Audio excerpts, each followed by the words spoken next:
Welcome to another episode of the Down Under Stormtrooper.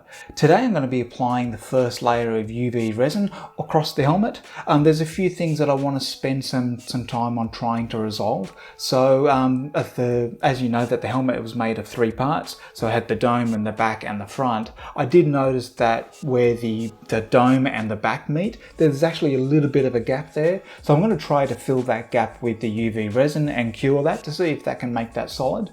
And then I should be able to sand that with a nice corner of sandpaper afterwards, just to try and get a nice sharp edge returned.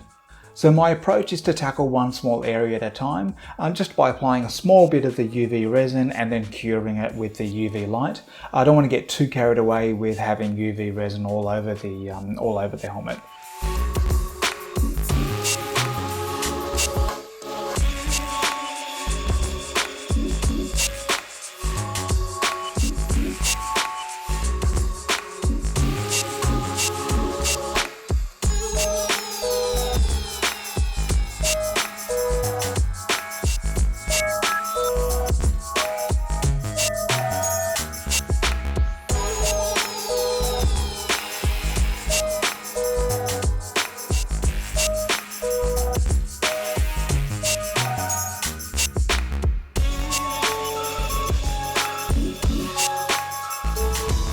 I must admit, after that first application of the UV resin, I was a little bit nervous. There were a lot of runs, it looked quite messy, it had a lot of that grease left over, so after the UV resin cures, it leaves a bit of a film, but the alcohol cleaned that off nicely, and then I was able to get into it with the 120 grit sandpaper, and thankfully it came up really good.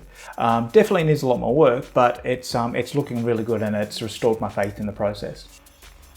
I'm really happy with today's results. The UV resin certainly helped smooth off the helmet. There's still quite a bit of work that needs to be done. You'll be able to see in the close-ups there that there's a lot of layer lines around the dome from the 3D print. And also underneath, just under the jaw of the helmet, there was a lot of mess from the 3D print from where all the supports were. I did manage to clean a lot of that up with the metal file.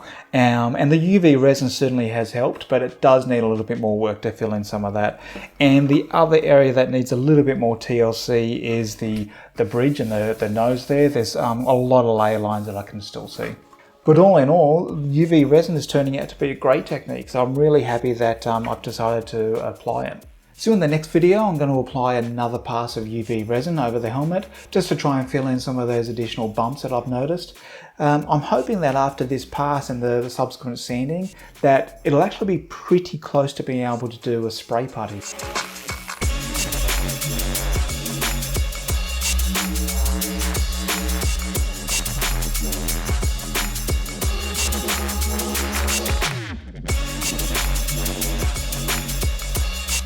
So thanks again for watching another episode of the Down Under Stormtrooper. Now this is a new channel, so I do appreciate any likes or subscribes that you'd like to be able to send my way. If you've got any questions about the process, feel free to leave me a comment. I'd love to read them and get back to you. And as always, may those cosmic gods be with you.